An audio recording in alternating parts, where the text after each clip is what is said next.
Hi there, welcome to Funding by Alex. Today I would like to talk to you about startup roadmaps. It's basically thinking ahead of the curve.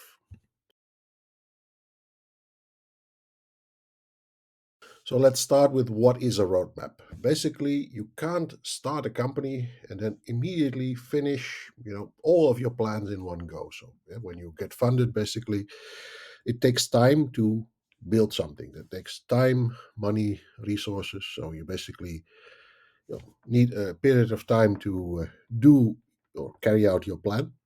You need money to do it, of course. You need resources, which is can be basically goods, but can also be people, of course, human resources. Now, along the way, you have milestones. So look at it a bit like when you want to drive to another city. Let's say you go from Amsterdam, you want to go all the way to Eindhoven, which is in the south of the country of the Netherlands, basically. Now, then you need to pass by, you need to plot your roadmap. Basically, you need to pass by a number of cities. You basically need to pick the roads you are going to take. Now, that's what a roadmap basically is about.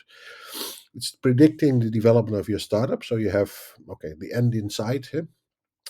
So where do you want to be in? What is the end game like, basically? And then you need to do this for investors. So investors want to know upfront, have you thought of everything? Have you covered all the bases? And of course, you need to link this investment, so the investment you receive, the money part of the time, money, resources, to progress. So meaning I need to be here at this point in the funding roadmap. So there are multiple roadmaps that you need to consider, but two are the main ones. The one is tech roadmap. That's normally also something you see in the pitch deck, or in a distilled form in the pitch deck. And of course, a commercial roadmap. So the tech roadmap is about product development. The commercial roadmap is basically sales and marketing traction. Then you have the supporting roadmaps, which are hiring or a team roadmap, customer success support roadmap. Then, of course, the operations roadmap, product marketing roadmap, and last but definitely not least, the fundraising roadmap. So, how you raise funds. I'll go into each of them in detail. So let's start with the tech roadmap. So basically, you need to start with your MVP, your minimum viable product. So in essence, when you have pre-seed funding, that is the funding you receive to build this, to actually get something that you can test in the market. So then you have a beta launch, of course, that is basically when you launch your product, when there is still something that you need to do about the product. So in essence, this is a software development term where you basically have, a tech demo, alpha, beta, and then of course a release candidate. So beta launch is actually something where users can still have feedback on your product or your service on your system. That's how you can still tweak it. So in essence, the feedback loop that you gather basically from users, early users, without actually investing a lot of money in development, in a lot of money in marketing as well. So you have basically done your MVP and you're going to do a beta launch. So based on that, you basically develop the product further into something that has product market fit features. So in essence, you need to go from MVP to something that is resembling more the product that you want to build, where the product roadmap actually is connecting the tech roadmap. Now, this can, of course, mean if you use a feedback loop, that assumptions you've made upfront are playing out different in reality. So you might need to pivot a bit. You might need to change things. You might need to add things. You might need to delete things. Assumptions are good. That's always a hypothesis to test, so to speak.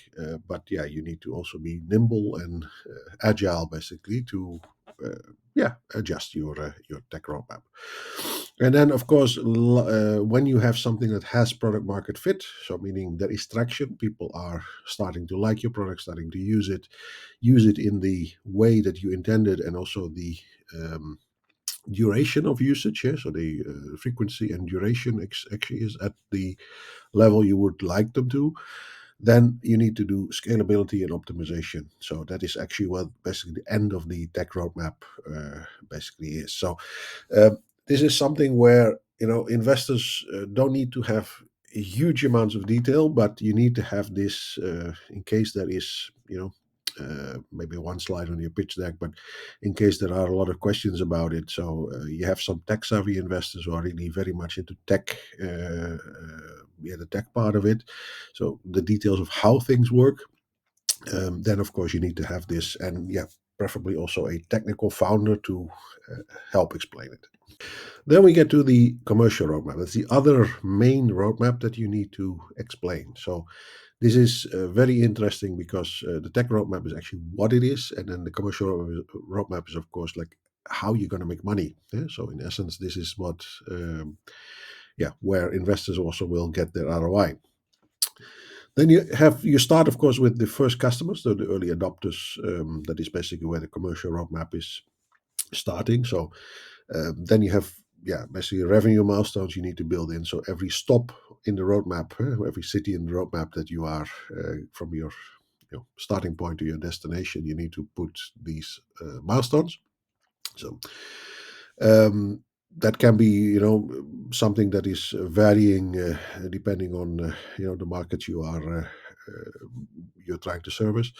Then, of course, in the commercial roadmap, you need to also define your channel partnership. So basically, which companies, which partners are you actually going to use to get, to accelerate your growth, to get your commercial pipeline filled, basically your lead generation, how you're going to do the marketing of this entire thing, basically. So this is where the channel partnerships come in. So this is also something that maybe at the early stage there is not an opportunity yet to partner with a major brand or a major channel partner, basically. But further down the line, the commercial roadmap, this is our ideal scenario that after we hit this revenue milestone, we can actually approach this channel partner and we can work with them. So of course it's good to have them lined up. So hey, if I do this, would you be on board?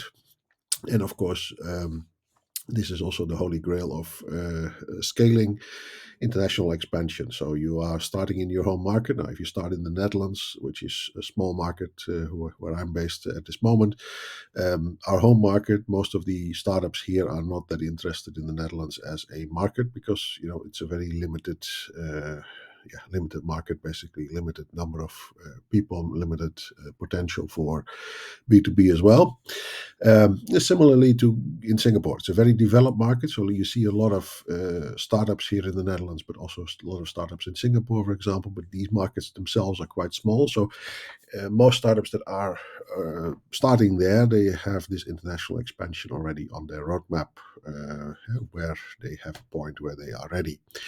Takes a lot of resources, so you need to be bigger. This commercial roadmap is a bit like a prediction of growth. So if you look at these revenue milestones, of course, these represent growth, how big your company is, how many resources also you can actually deploy. It doesn't always come down to the funding, but also, how can you reinvest basically your revenues into the growth, basically. Then also something that is quite interesting is the hiring or team roadmap, basically. So this is something that is often forgotten. So you have this founding team, which is, 1, 2, 3, 4, 5 people, can be multiple people, can be up to 8, 9, 10 people sometimes. Usually pre-seed stage, it's founders only. So before you actually have money to hire anyone, most of these people do it based on the fact that they have equity in the company or sweat equity, basically. So these founders actually are what you start with, and then after you go into the seed stage, you need to have your first engineer or your first sales lead, basically.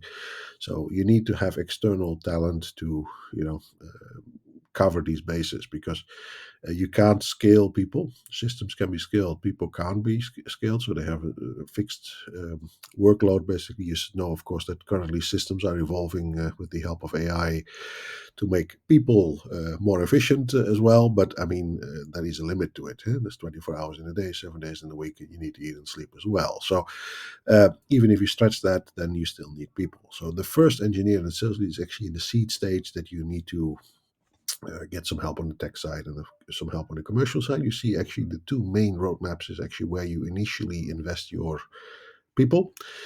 And then, of course, when you scale further, so meaning Series A is basically the scaling stage. So you have a pre-Series A or a Series A, in essence. Then you are looking at the marketing or the customer success or the support teams, basically that you need to hire. You need to scale your organization in order to cover all the bases. So this is actually where the hiring team roadmap comes into play. Um, in essence, the founders initially also will not be paid or be unpaid or paid very little. Now, this is also something that has to remain for the time being the case. Investors are actually very allergic usually to founders saying, okay, I need this funding because I need to pay myself a handsome salary because I've invested a lot of time into basically being very frugal about it. Now, the last thing an investor will actually invest in is say, okay, what you've done before, now I am going to invest, and my money is going to be used to pay you. No, they actually want the money to be deployed in growth. So in essence, they want to exact growth in essence. So that is where new people, new employees are coming in, and you will see the funny thing that as a founder you probably need to basically have more patience in order to cash in after your shares in the company are worth more. And of course, if you reach a Series A or beyond, of course the salaries also are cranked up a bit. But the funny thing is that usually the professionals you hire will be paid better than yourself if you are a founder. So this is actually a reality in most companies. That's also the thing of people who actually can bring something unique. So the founders have a unique skill set, of course, already, but professionals brought in from outside, that is something that these unique skills actually are worth something. So professionals also take a risk actually, unless they are paid in partly in equity, of course. But if it's purely professionals who get a salary and no shares, yeah, then of course they need to be paid handsomely for that. So that is not the thing you need to do in the pre-seed or seed stage, of course, but once Series A comes in, that is normally where you get, you see sometimes startups actually overreaching and becoming a little bit top heavy and having vice presidents for every single thing, basically, and adding more to the C level and all those things. So, not always the wisest decision to make when you decide to spend money. So, not the best thing to spend money on, basically. So, um, real hires, new hires need to bring something unique to the table, need to bring skills to the table. And just because someone has done it before in another company, that can be at the behest of an investor who says, "Hey, you need to hire this guy from Google, for example, because he was in Google, and Google is, one of the most successful companies in the world. Therefore, he must be good. Do hire him for a six-figure salary." Now, that is something that you need to decide whether that is something you need at that particular moment. The guy can be good, but still, the war for talent is actually something that sometimes it's more about image, just like an Ivy League education.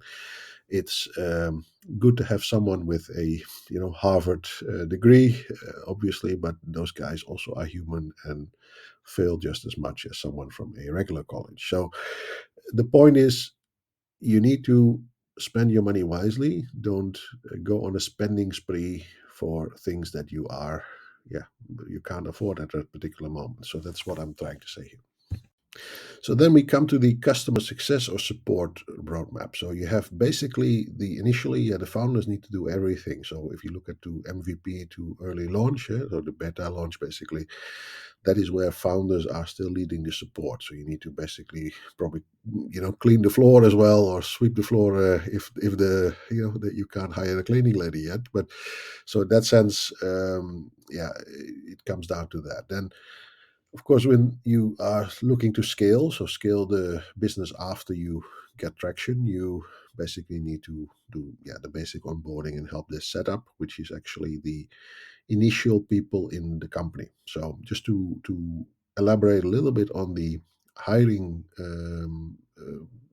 of people, basically from the previous chapter, uh, people you hire in the early stages of your startup, they might be what you need then, later on you need higher caliber people. So that is also the reason why, of course, the salaries actually explode at some point.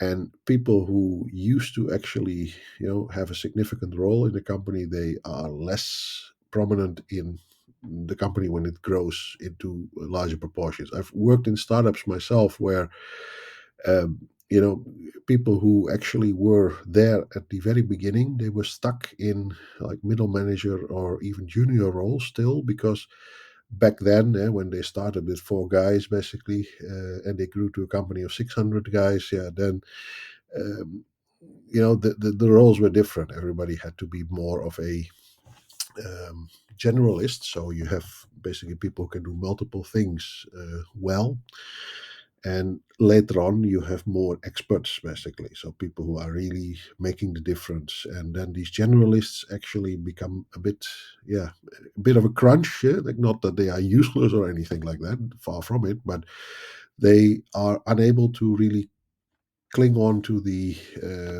new role that they is for them. So they can't be, for example, the head of marketing anymore, because their marketing knowledge in the beginning was okay. Someone has to do it, but later on you have basically the budget to have a professional, someone who's an expert who can actually bring it to the next level, who has the connections, also intricate knowledge of the subject field. So that is something you need to keep in mind. Just the same as people who are developing, the tech people, for example. In the beginning, you might start with the founders. Now, the founders have some skills, but when you start hiring professionals, these professionals might actually be better, because these founders are maybe doing multiple things well, multiple things, doing it okay, so to speak, and then these professionals come in to actually do it better. So the basic onboarding and help desk setup is actually what I mentioned is the scaling phase. So you are looking at getting in people to fill these roles. So you are probably hiring more on affordability, and getting just these people to fill the roles. And then actually when you really grow at the growth stage, so beyond scaling, so you are actually scaled up, and then you need to get the growth basically with the organization, then you have a full customer success team at your yeah at your side to actually do the thing. So this is where customer success support roadmap comes in.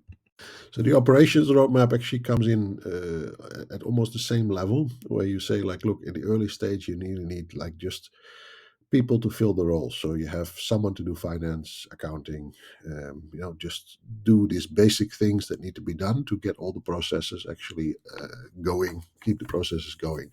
A lot of manual stuff, people who might not be entirely fit for the role, you actually might hire for this particular thing. Now, the mid stage of the company, basically, you would look at more of a focus on legal and compliance. So actually to do the things right, to actually within actually the legal framework of what is needed. So to make sure that everything is done also right. Initially, you might be hustling a little bit. Then, of course, you have a full operational system in the growth stage, and everything has to be mature. All the people, all the systems have to be up and running for your operation. So this is more about a system, um, and you need to actually fill it with people who are capable of working within that system. Then we come to the product marketing roadmap. So you're talking about initial brand positioning, so pre-launch actually. Where do you need to be? Which problem are you solving? How are you actually positioned in comparison to the incumbent, so the existing companies in the field? You're always, competing with someone. Even if you think you're not competing with anyone, you are competing with a maybe not so good solution for the problem that people are currently using. So, what are you disrupting? Who are you disrupting, basically? So, the initial brand positioning is actually very important to clarify on your pitch deck. And Of course, you need to have launch campaigns for new features during the growth phase. So you basically have a growth phase where you are yeah, scaling the company. And of course, you are adding new features constantly based on this feedback loop from clients, from customers, basically.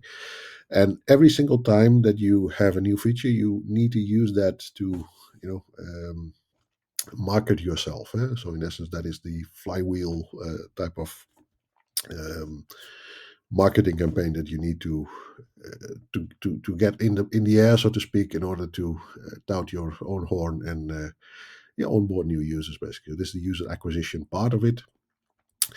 Then, of course, soon as you're starting to expand and the company's already become more mature, so to speak, yeah, then you need to scale, yeah, scaling content and community engagement. So basically, you need to really get your marketing up and running in full gear, with regards to connecting all of the um, yeah, all of the social media you have, all of the community engagement. So you need to basically look beyond, so offline and online communities, basically, that you are building basically for your product. And that is where yeah, you really need to step up. That is where you need also the major investment in marketing people, basically, so people really know what they're doing. And you probably thought that everything I just told you is with an eye on fundraising. So I saved that one for the last. Of course, you need to have a fundraising roadmap as well. So let's say you have an idea and you need money to start in the pre-seed. So build the MVP, get the first user feedback, and then, you know, refine your product, basically. Now that needs money.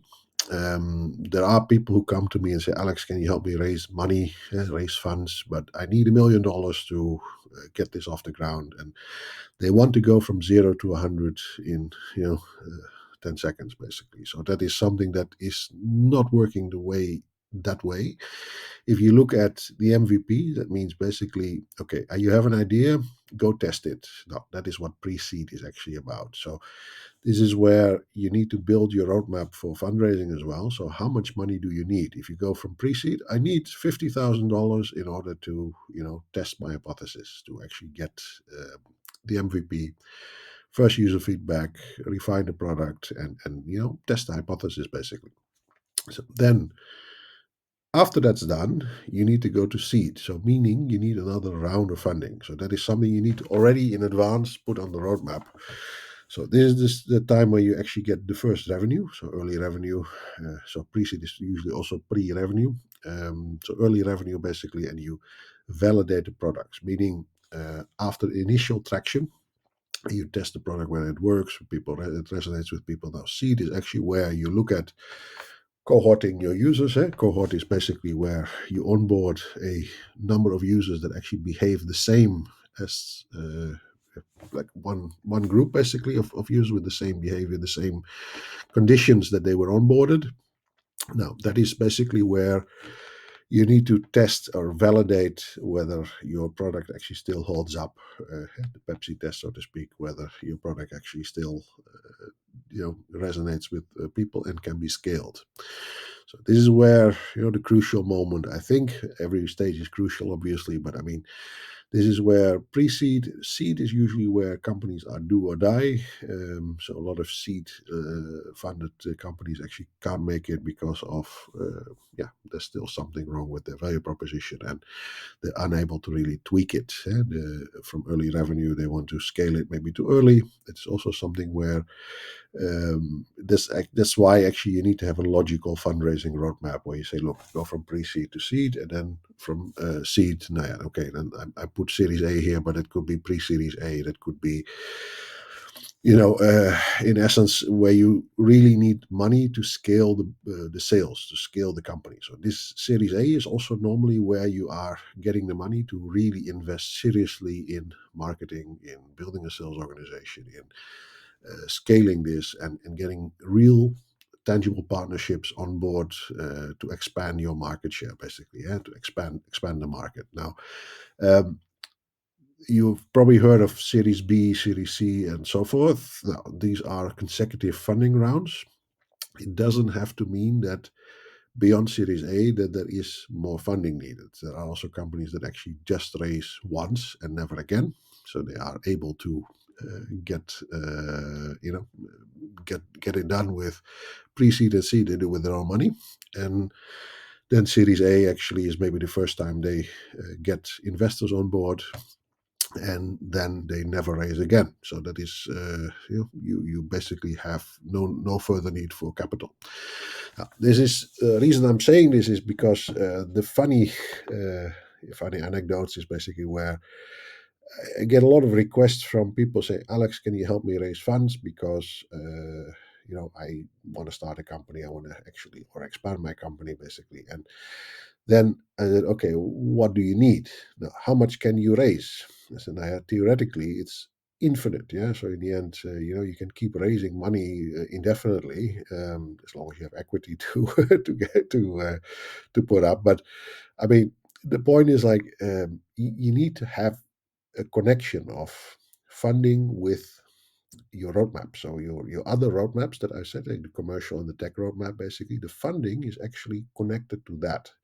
I'll go into that in a moment, but in terms of alignment, but you need to really connect it to tangible results. So in the end, it's like, okay, this money I'm using for this, not raising money for the sake of raising money. You see at some point when companies go beyond Series A that it's unclear. It becomes hazy already what they actually plan to do with the money. They just want to raise funds, and a lot of founders, of course, are maybe very short-sighted with regards to, okay, I just want to get the money because my company's valuation will go up post money, that sort of thing.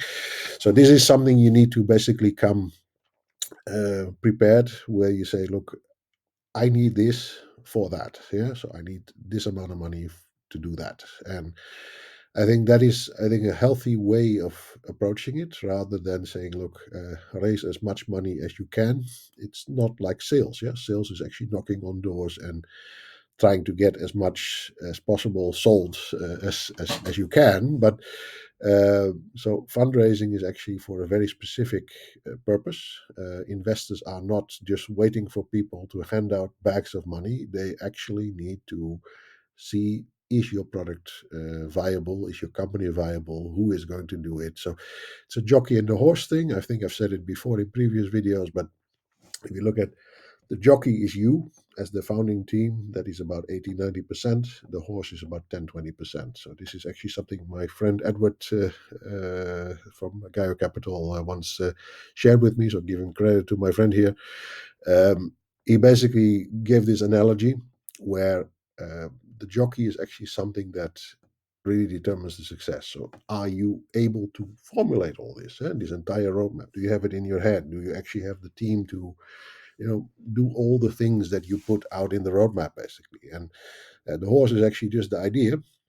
So the idea you can change. So you can always pivot. You can always change. The roadmap can change also on the way. But point is that without a plan, if you don't put a roadmap, you want to go on a holiday and you want to drive from, let's say, Amsterdam to Berlin, and you have no clue where Berlin is, so, or you haven't defined that you want to actually end up in Berlin, that's going to be a journey where you are going to get lost on the way, because at some point you might think, oh, maybe I don't want to go to Berlin, but I want to go to Warsaw, which is actually in Poland, which is even further than Berlin. So, but you can determine that on the way, but you first need to plot the course to Berlin. That is my point here. And maybe after Warsaw, I want to go to Moscow, so that is actually even further east. So that's something where a lot of companies can actually pivot or change their roadmap in a way. But point is for me, like, you need to put it on the roadmap initially in order to be able to get there. So basically, we come to the point of alignment. First of all, of course, every tech deliverable should be mapped to a commercial milestone and vice versa. So why am I saying this? There's a lot of examples of companies that actually have great ideas and then also say to salespeople, okay, go out and sell them. But then, the tech is actually lagging a bit with regards to reality is lagging a bit with regards to the plan. So in essence, you need to align commercial and tech in that sense to yeah be in tandem. So you need to really be able to deliver what you promise. Yeah, that is very important to get trust in essence. So there's a lot of problems. This is also where the customer success and the customer support actually comes into play because you're as good as your customer support basically in this case. Then of course fundraising targets, like I mentioned before, the you have a roadmap for fundraising which needs to be in line. So in essence, if you say, "Oh, I need more money," then it need to match also the tech readiness and the commercial traction on the roadmap. So I need more money to actually scale this business, but I don't have the commercial traction yet. Yeah, then that is an uphill battle you got to fight with investors, and especially when you're not ready and you're trying to scale. The danger is that you are going to scale with negative margins, meaning like something that doesn't work, you're going to pour a lot of money into marketing to new users that don't have this the traction yet with your product. So meaning the tech doesn't do what they want it to do, and therefore also commercially it's not interesting. So meaning you're trying to just pour more money onto a problem in order to actually force the issue. Now, rather than that, you better go back to the drawing board and say, okay, what do users really want and need so we can get ready? And then, of course, you need to have the money for that. So that something that I haven't put into the fundraising roadmap is that there can be bridging rounds. So, meaning when something goes wrong in the middle, meaning, for example, between seed and Series A. That's why I said also pre-Series A exists, and there are bridging rounds where you say, "Look, I need more money. I have raised $5 million, but actually I need six." Now, yeah, then that $1 million basically can be a bridging round where you are, adding more money to the pile. Maybe a little bit more equity, obviously, or the existing investors chip in, basically, that you actually can bridge that gap, that you actually can complete what plan you. So you miscalculated. That is what it comes to. You screwed up. You miscalculated. Therefore, you need more money. Then, of course, with regards to hiring, this is also something you see.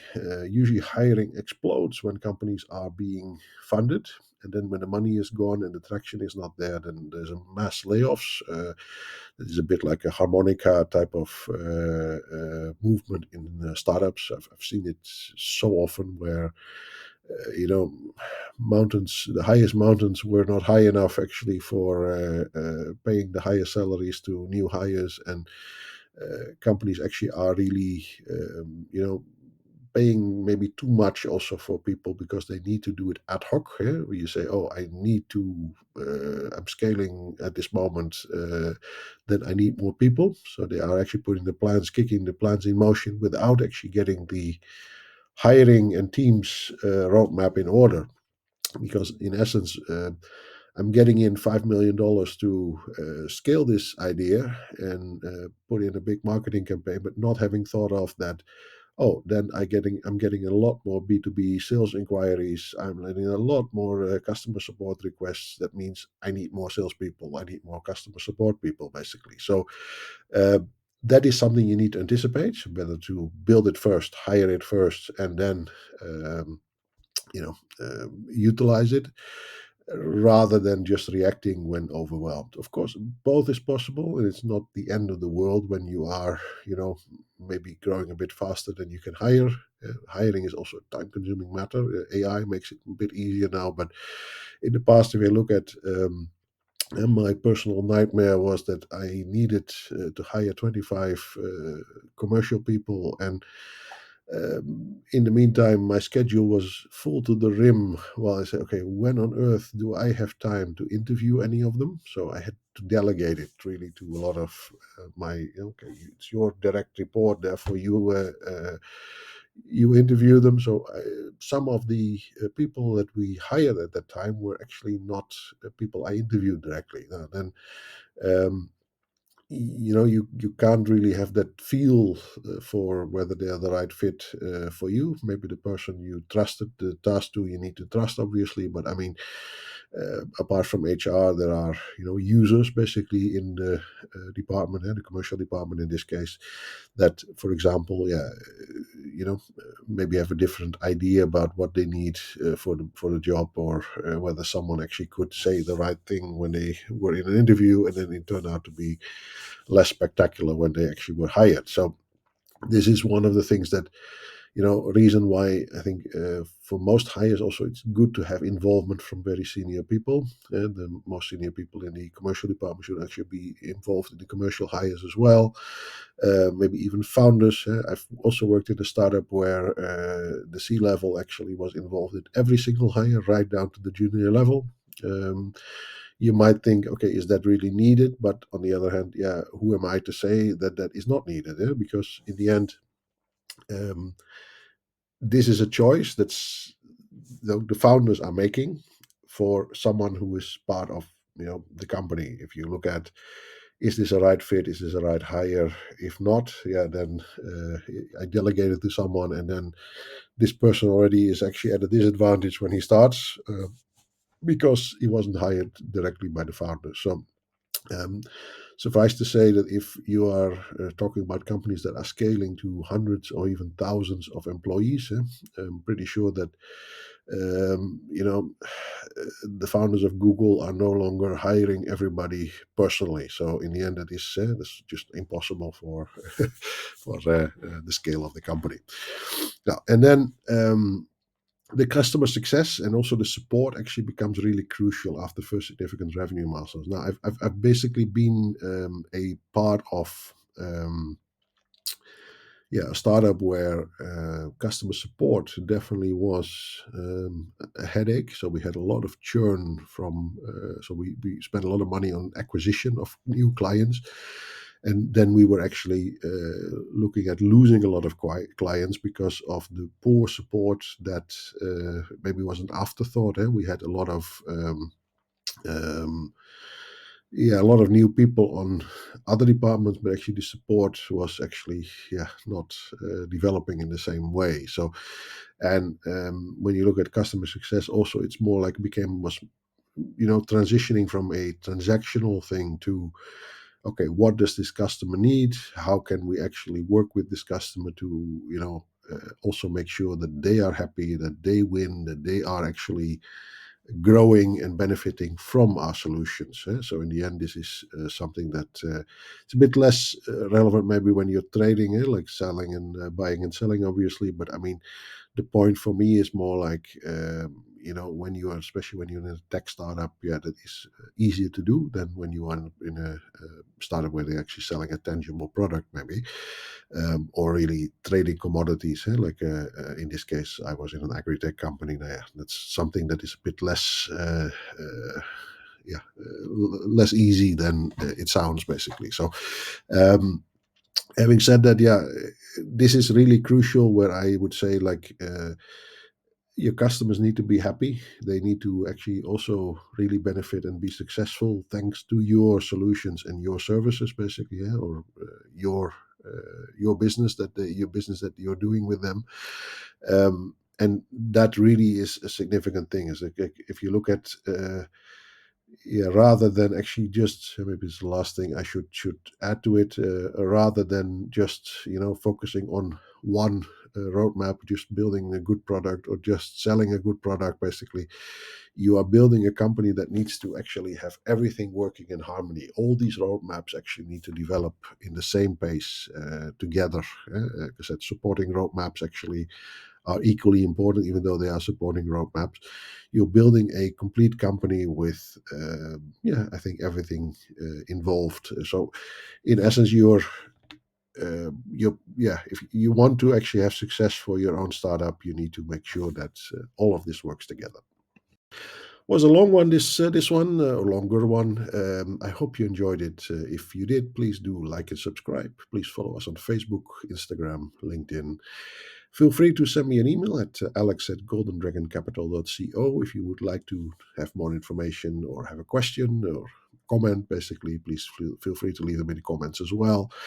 Um, if you would like to have more information on how to build a roadmap, please also feel free to reach out. Alex at goldendragoncapital.co.